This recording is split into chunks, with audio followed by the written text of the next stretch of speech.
Hey guys, we just want to welcome you back to our probate series. I have my great friend Bill Gross here. Of course, we took a month off and everything just to kind of get through the holidays. But look, we're back now, and look, I just want to welcome my great friend Bill Gross back, and he's got some great knowledge that he's accumulated over the last couple of months. He has a huge portfolio of probate properties that he's working through now. I think it's what, about 10 million there, Bill, or something that you had. I have listed right now about $10 million. Yeah, I'm in various Yeah, stages of going into escrow and hoping to get an escrow. But yeah, yeah, yeah. And look, I asked him to bring some great nuggets to for us today, and of course he's going to share some great things with us. He's always, for whatever reason, Bill is always a guy that no matter what the subject is, he always manages to bring that conversation back to probate and kind of get us to understand how we can all be a part of this probate movement. well, thanks, Wendell. It's always fun to chat with you and our mutual friends. Part of the reason why I was going back to probate is such a central part of our business of our real estate agents because everybody is either dead or going to die. And so that means that you either need to resolve somebody who passed in their real estate or prepare somebody who's going to eventually pass if they have real estate. And so there's always something to talk about, literally with everybody. And I know some people are going, what are you talking about? I'm not a probate agent. I don't. And I think sometimes people mistake that with, I'm not a probate agent because I don't buy data and cold call probate. That's one prospecting method out of one of 11 ways to do business in probate. Meaning, there's one way is to cold call people filing probates. And in that one way, you can call them, you can mail them, you can online advertise them, you can door knock them, you can postcard them. There's a lot of different ways to attack that one of 11. But there's a whole world, and what I always try to tell agents is start with helping the people that you already know, like, and trust, and already know, like, and trust you. This is an inevitable part of real estate that everybody should plan for. And what do I mean by that? So I'm gonna break it down to some easy steps. And this is ideal for any real estate agent who it's February and they're like, oh my gosh, it's such a tough business, tough market, whatever the story might be, how to get some business right away. I'm gonna give you something of value to call people that you already know, your friends, your family, the people came to the open house last week and may not be ready to buy yet, or the neighbor came last week. So here's what you do. First thing is you have to have a list of everybody you ever met, talked to, liked. If you don't like them, take them off the list. If they don't like you, take them off the list. I'm just about people that you would like to call. I mean, Wendell and I spoke, I don't know when it started. We met on a Zoom call. I like the guy. I mean, I'm not going to say I did a whole scientific study in his personality. I talked to him and he was nice. He had a smile. Like, he has a vision. Like, he's a human being. We have a natural affinity for each other when we share some values. And so anybody that you have that, if you're a real estate agent, you need to accumulate every single person that hits that criteria. That would include your lender, that would include the termite guy, that would mean on the listing, the termite guy, that would mean on your listing, the lenders would be qualified, the buyers that you didn't select. If you talk to them, you like them, put them in your list. And so once you have this list, you go through it, it's a simple process. You just talk to them. If they own a house, great. Do you have any plans to sell? No. Hey, I'm just curious, how do you hold title? Do you hold it personally or is it part of your estate plan? Now, I'm in California, it's a little different than Georgia. Our average sales price in LA County is about $809,000. I know in Georgia it's lower, probably $300,000 or $400,000. About 350. And I know you have some metro areas where the average house could be $200,000. So I'm not knocking it, but even in those areas, you have people who have conflicts when the parents pass over who gets the property. And you can resolve that ahead of time by just planning properly. And what does that mean? Well, at a minimum, means talking to an expert in that area and making sure you have the right steps. Maybe you want to keep the house in your family forever, but your heirs don't have any cash. So you need to get insurance to cover that, to pay off the mortgage. Maybe you need to put the property into a trust so that when the property, when the decedent passes, it doesn't go into probate. Maybe you have to have a will and identify who you want the property passed to. Maybe you want to include your church. And you might trust your kids to don't tithe, but they may not. And that way, if you put in your will, 10% goes to whatever, organization you want. It goes right to them. You have to worry about it. So those are things that you can do ahead of time. Now you might say to me, well, Bill, I don't know how to do those things. Aha, that's what you learn. And so to me, being a probate expert is not being an expert in how to cold call people and talk to them. It's really an expert on what can I do to help people in this area? And it can be a work in process. And so I think everybody here should be reaching out to local estate planning attorneys. You should talk to your title company representative about ways to hold title and learn it, really understand the options. There's online resources. There's trustandwills.com, which I think has free will online and a very expensive trust, as well as your local estate planner who might be more appropriate for a more complicated situation, maybe a blended family, a business owner with substantial assets. And so your job then is to learn about the various tools and options, and then talk to people, find out what problems they have or may experience, and offer them introductions to the proper tools to help them solve their problem. And that's really what probate real estate looks like. And then eventually you'll get a phone call and somebody will say, hey, Bill, I know you talked about estate planning. My uncle did do a plan and he passed and he left the house to his son, but his son doesn't know what to do with it. Can you help? And that's how the ball starts rolling in probate real estate. Yeah, and I think those are great nuggets, and hopefully, everybody out there will write those down. And just so you guys know, and I was just sitting here thinking, Bill, what I'm willing to do with anyone that is looking to expand on their probate knowledge or to expand on probate marketing, I'm willing to help with that cost. So anyone out there that is, look, I feel that this is this is a niche that you have to continuously work. Just like Bill said, making the calls and that type of thing. We can help with that as well. That's not a problem. What I'm willing to do is help anyone out there to grow their probate business. So what do we need to do to help you to do that? Everything that Bill named off, we can get together, we can do that, and we can go out and make that happen. So so look, we're here to help and help you to grow your business. And I'd like to share maybe another little tool. So one tool is, what do we do to protect our assets? That could be taking title in the right way when you buy the property. That could be an estate plan, it could be a will. So another tool is what happens once somebody is set to inherit a property but doesn't know what to do with it. So common case is mom and dad pass, and son or daughter inherit the property, but they need to hire an attorney. Maybe they need to pay the taxes. Maybe they need to pay the mortgage just for a few months. Maybe they need money for a funeral. Maybe they need to clean the place up or put a fence around it, lock it up. They need cash, but they don't have it, right? They're living their life.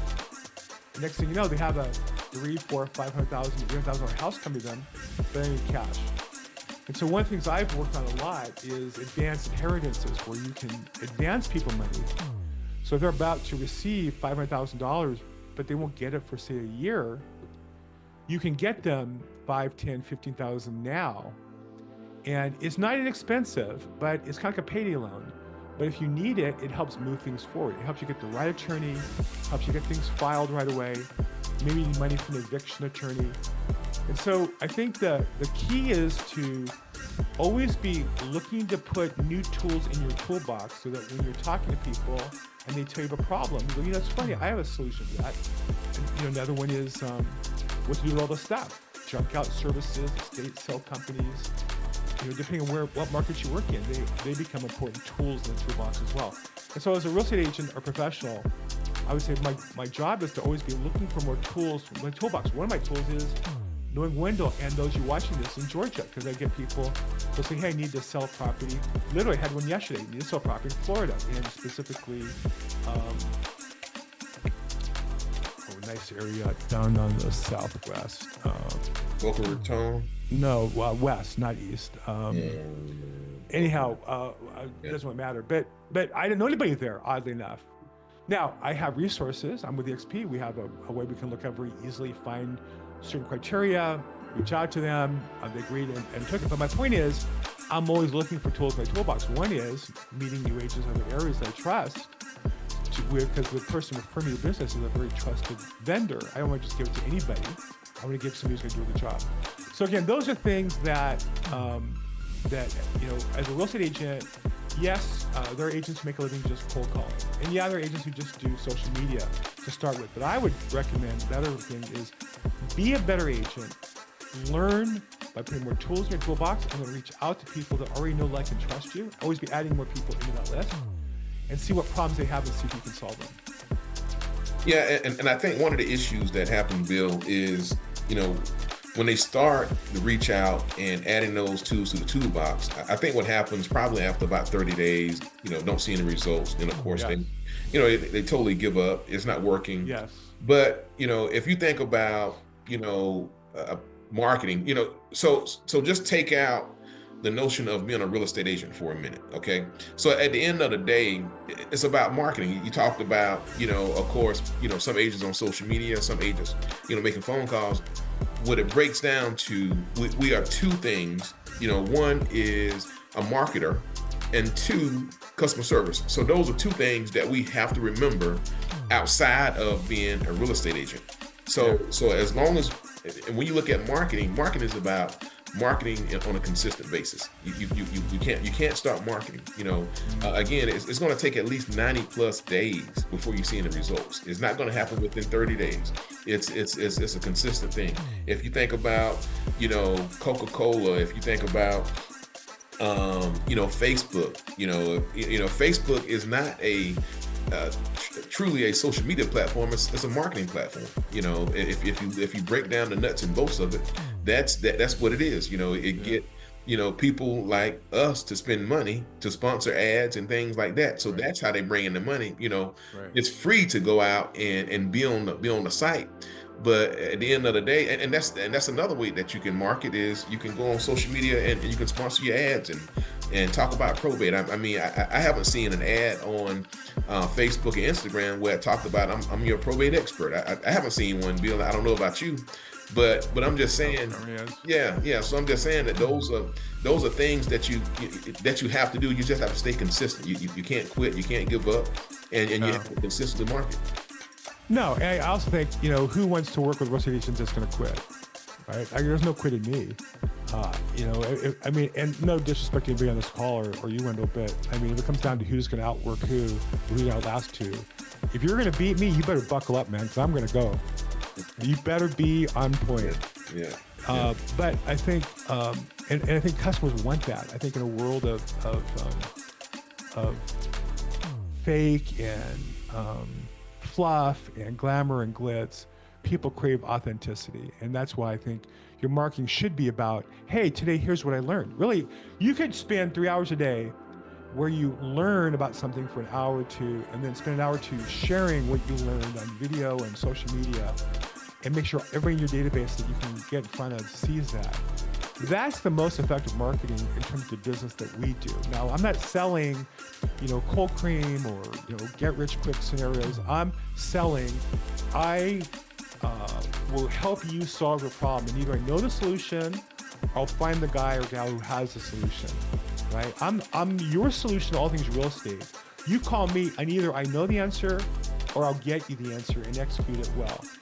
And that's why I think as real estate agents, it sounds so much more seductive to say, oh, well, if you just do this, just run a bunch of YouTube shorts, you're trying to bikini and shake your rear end, and people fall in love with you and send you listings. Who's going to sell the $1 million house because you have a cute bikini body? Nobody. Who's going to call you up with a question about how to take title because maybe you talked about 5 ways to take title, but there's a 6th way that they have a question about? Well, the person watches your video on the 5 ways. And so that's why I would say the key, and this is a thing I learned when I was a young man, actually, when I got married, the rabbi married me and my wife. I'm not saying I do this. I'm not saying I'm a good husband. I've clung to being married by my fingernails for 38 years. Okay, I'm not, no special claims here. I know what to do. Whether I do it or not, you can ask my wife. The answer is going to be no, he doesn't really do this. But I know the right answer. The right answer is the key to being a good husband or a good business person or a good realtor or anything. It's not finding the right partner, it's being the right partner. We as agents need to spend more time being the probate expert. One tool, one idea, one thing at a time, and share that with the people we know. Be the educator to your tribe, your group, your SOI, your whatever you want to call it. And over time, they'll come to accept you as the expert and call you with questions that you can help them with. I think if you look at many successful companies or many successful business people, I think what they do, they focus on that one thing that they can be successful at. I.e., Elon Musk with Tesla, Jeff Bezos with Amazon, Mark Zuckerberg with, Facebook. They all focused on being the best that they can be, in that industry. And so if you stay focused on being the best then you will attract other people to you because they see the work that you put in and they know that you are very professional at what you do and you're consistent. So just like you were saying, me and you met on another Zoom meeting, but then of course I'm like, hey, Bill is someone that I really want to get to know more and learn more about what he does, and I want to see if we can collaborate. And so again, if you're a professional, present yourself in that way, and if you're consistent, people will notice that, and people will want to gravitate towards you and really work with you because they know that you're an expert and they know that you're a professional. Yeah, I think it's as simple as that. It's just not easy, right? The way you say it, I think is right on point. It's easier to go to a seminar. I get marketed by every probate company. There's a seminar, and you watch the seminar. It's an hour, and out of the hour, 80% of the time is, there's a silver tsunami. There's so much business, you won't even know what to do with it. And you're, wow, that sounds great. People have to sell because they pass. Oh, that sounds great. Well, that's not really true. They don't have to sell. Sometimes they keep it in the family. Sometimes they rent it out. Sometimes they let it sit vacant. Don't know what to do with it for 4 years. But the webinar makes it sound so exciting at the end. And all you have to do is pay this money, and we'll give you this magic list and this magic script, and we'll give you some coaching. That's a lot easier sounding than what I'm telling you, which is block out 3 hours every day, spend about an hour learning about something to help your clients, and then spend about 2 hours sharing their information by calling your client database and or posting on social media. That's more work. Gee, Bill, that's a lot of work. Hey, welcome to my world. It's, I was on this call at 9 o'clock. I was hustling to get here because I had other things I was doing online before I started my work day at 8 o'clock. So, and I'll work, most of the day today. I'll work, till 5 o'clock every day. That's a lot of work, Bill. Yeah, well, you want to be successful. You want to provide for your family. You want to have wealth. You want to provide for other families. You want to provide for your community. Then yeah, it's going to be work. So, that's I'm right on that with you, Wendell, which is just do the work and be better, and it'll all work out in the end. Yeah, and just like you were saying, Bill, going to these seminars, it's almost like taking a magic, some type of pill, right? And you may not be old enough to remember this, but there was Jack LaLanne, a guy by the name of Ronnie Coleman, Arnold Schwarzenegger. So these guys, if you looked at their bodies when they were at their peaks, right? There was no magic pill that they could take to make their bodies to look that way. No. So they had to put the work in. I've seen where Ronnie Coleman said he would get up in the middle of the night to eat 6 ounces of chicken in order to get his body to be able to go out and win Mr. Olympia. He would get up at 4 or 5 a.m. And work out. He would lift as much as he could, more than anyone else to get the body that he wanted.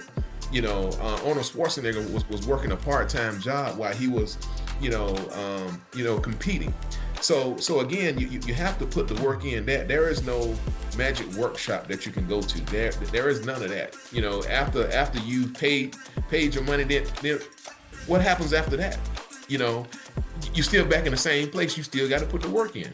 Okay, they may give you 1 or 2 tidbits as to things that you can do to implement into your business, but you still have to go out and put the work in on a daily basis.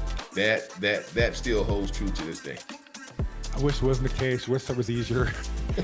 I went to see my dentist a few days ago, and he commented, I have lost about 40 pounds in the last 6 months. And he goes, wow, you look great. What's going on? And I said, yeah, I've lost about 40 pounds. In my mind, I know it's exactly 42, but yeah, I lost about 40. I'm trying to low key it. He goes, how'd you do it? Ozempic? That was what he said. How'd you do it, Ozempic? And I said, no, to be honest, I did sign up for Ozempic and I actually had it shipped to me. And I thought about it. I said, Bill, just do the work. And I said, the truth is, I went from 3 meals a day to 2 meals a day. Yeah. And I kind of reorganized my work day to where it forces me to walk about 4 miles a day. I'm Jewish. I go to synagogue in the morning and the evening. And rather go to the closest one, I walk to one that's half a mile away. So that's a mile round trip in the morning and a mile round trip in the evening. And I go for a 2 mile walk midday. So I walk 4 miles a day. So if you add 4 miles a day walk and you only eat 2 meals instead of 3 meals, you lose weight. Yeah. Imagine that. Right. And is it fun not eating 3 meals a day? No, there are days it sucks. There are days that I want to drown my frustration by having a big old lunch if I had breakfast. So now I'm trying to just not have any breakfast and have lunch. But I'm just saying, it's the work. And society wants you to take the easy way because they want the easy way in their life. Right? Because he's got 15 pounds to lose. Now I have more than that, but I'm not judging. I'm just saying we all want the easy way. We all want to believe there's a magic pill. Can I just have the magic pill? I'm going to tell you, I'm 66 years old. There's no magic pills. There ain't. I'm still not in probate real estate. And I've met everybody, and I dissect the business. One of the things I've learned how to do is check people's production, check their business. No, there's no magic pill. There is the American dream, and here's what I will tell you. If you work every single day, when I say that, I don't mean 7 days a week. I kick off my Sabbath, which is Saturday, and I only work about 2 hours on Sunday to do some planning. So when I say every day, I mean every day that you're supposed to work. If you work every day, you're supposed to work. When you're supposed to work, intensely, with focus, with humility, with idea being of service to other people. Like Wendell said, maybe around 90 days, maybe a little longer. It'll take longer than you think. But man, when it hits, it's going to come in fast and hard. Your biggest problem is going to be handling all the activity because your muscles aren't used to handling all that. That I can promise you, that if you do the work, you'll get the results.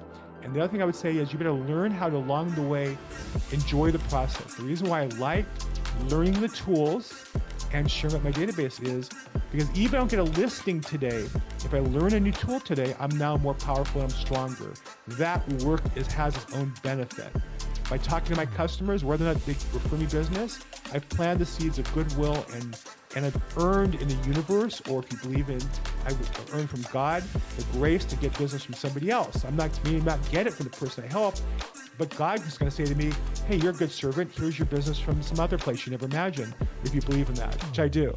So I'm saying you got to believe in the work, not just the result. If you worship the result, you're going to be very frustrated.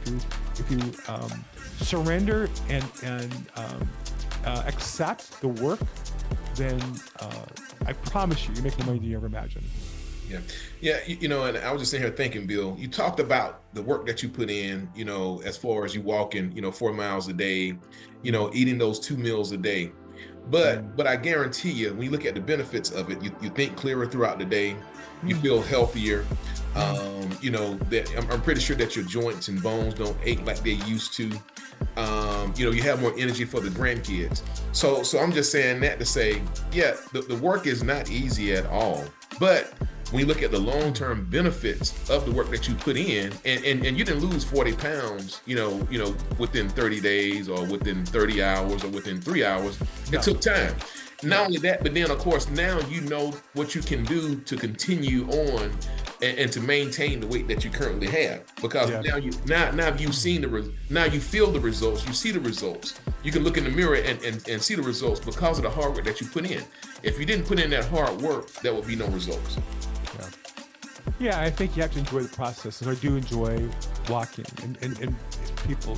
There's a funny story I'll tell. I went to I used to go to a gym, and the gym was about a mile away, and I would drive to the gym, and you park downstairs, and you get your little ticket, you bring it in, they would validate.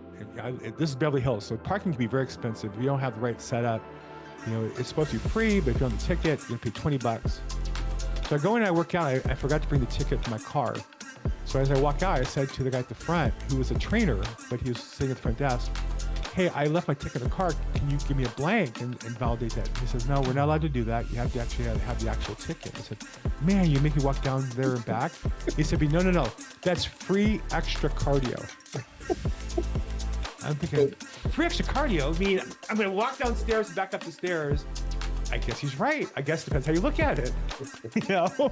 Yeah. Do I yeah. need extra cardio? Yeah, go get your fat rear end up and down those stairs. Who are you to say you want to save the trip? I should do 10 trips up and down the stairs, not one. Yeah. So, you know, I realized this is a really healthy guy who had a positive attitude about this. And so I've really worked at trying to change my attitude about the work. I think for those of you struggling with business, it's the same. You have to change your attitude about the work and realize, you know, look, find work you believe in is valuable. If you don't, like cold calling, I don't see the value in it personally. So you can do it for 3 hours. What have you really accomplished? Well, if you don't get any leads, nothing. But if you spend 3 hours, you know, improving yourself and sharing that with other people, if you spend 3 hours improving yourself and sharing with other people, there's value there. I think if you find that value in the long run, it'll be good. Yeah. Well, hey, Bill, I just want to thank you, you know, for coming out today and taking a few minutes, you know, of course, out of your busy schedule. And I always appreciate you and just thank you for sharing, you know, such great knowledge, you know, of course, with us. And look, you know, I will see you next month, my friend. I'll be here. Wendell, thank you so much for having me, and thank you for anybody here. And if I could help, I'm at Bill Gross Probate on social media or BillGrossProbate.com. Reach out if I can help in any way.